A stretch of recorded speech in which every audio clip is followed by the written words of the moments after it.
Ano mensahe ang kailangan nyo marinig nowadays? So, within 1 week from now. Take note na ang reading na to ay pwede ring mangyari agad-agad. At pwede ring tumama sa someone na kakilala ninyo.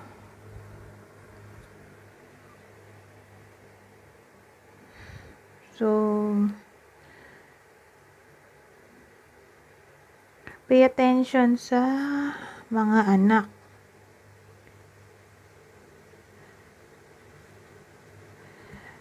For some reason, may good news tayo dito. Yung iba ay ma-recognize sa kanilang skills, talents, o baka maging famous. Unexpected fame. Pwede rin, di ba? Magiging happy daw dito eh. Ito naman, great news.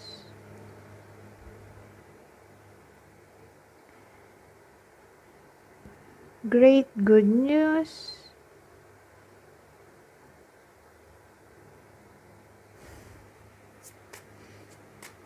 Luck kasi to, Clova. Magiging lucky.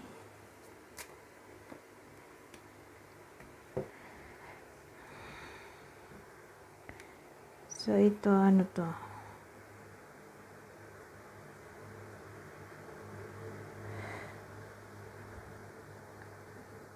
Sabihin natin magkaroon kayo ng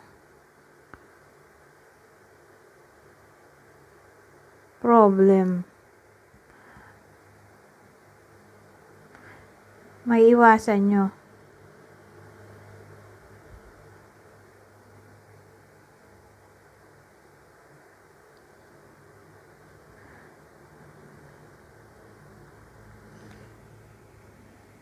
Wait lang.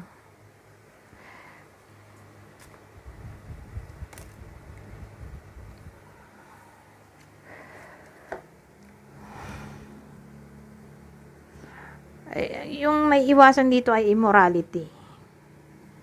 Okay? Anything na may kinalaman sa immorality, evilness, may iwasan. Kaya siguro may luck tayo dito.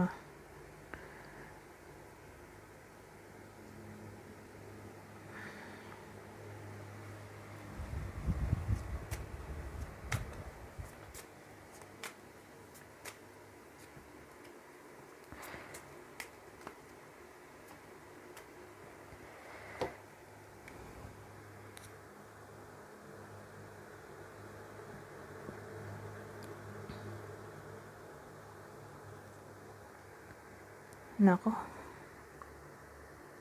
Yung bad news natin. Pero may great news tayo dito, di ba? Yung great news, good news tungkol sa fame, recognition sa work,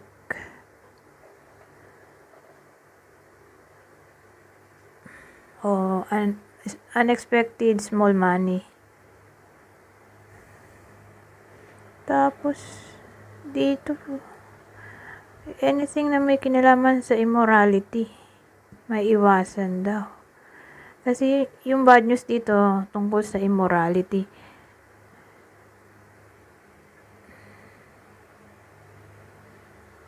Yung evil na sinasabi ko, evilness, ay evil person talaga. Enemy.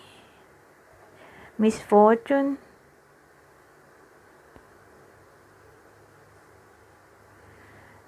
So don't worry. Dahil for some reason magiging lucky kayo. May iwasan nyo yung mga yan.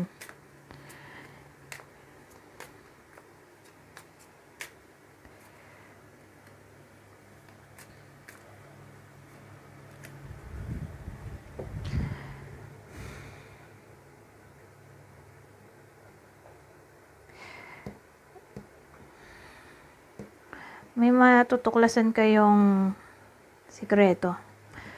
Pero hindi ganun kalala. Okay? Naiiyak kayo. Basta may something na parang madidiscover kayo o magkakaroon kayo ng clarity sa something. Okay?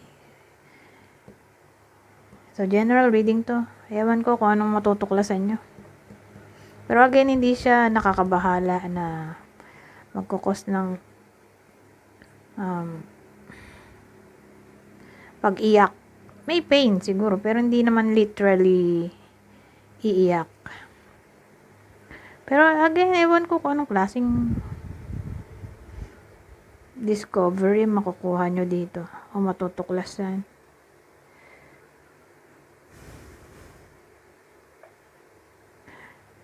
So, dito naman, ang dating mamahalin nyo ulit ang buhay ninyo at ibang tao.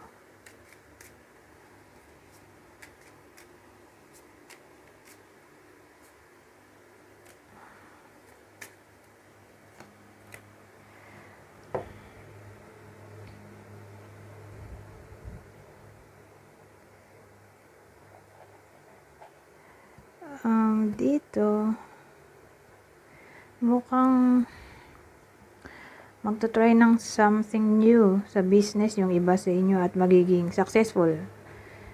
Hindi lang sa business, pwede rin tungkol sa love. At magiging successful daw. Parang magta-try yung iba sa inyo ng something new when it comes to relationship o career at magiging successful ito. Baka tungkol yun sa wedding. Yung iba may engage na siguro.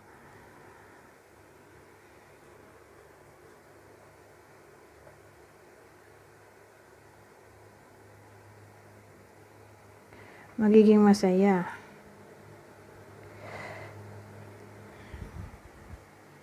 So, kung di naman in a relationship, baka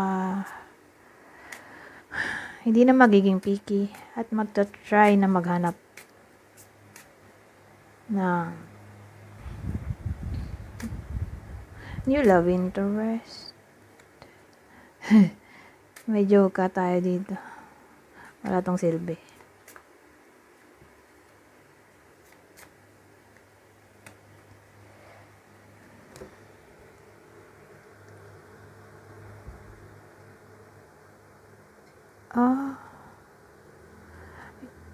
So again, may enemy tayo kanina, di ba ito? Enemy. Yung enemy na nagbabadya dito ay false friend. Beware. Okay? May false friend yung iba sa inyo. O, sabihin natin pinagkakatiwalaan. Pero for some reason, hindi pala siya mapagkakatiwalaan. Siguro, yun na yun, yung matutuklasan dito. Na binabackstab pala.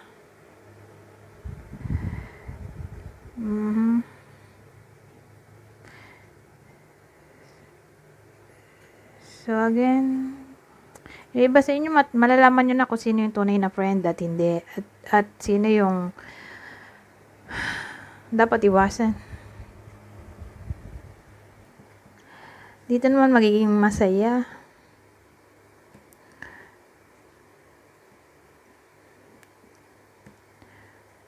Ewan ko, parang magsasaya yung iba sa inyo, attend ng celebration o magse-celebrate. Anyways, hanggang dito na lang. Goodbye po now.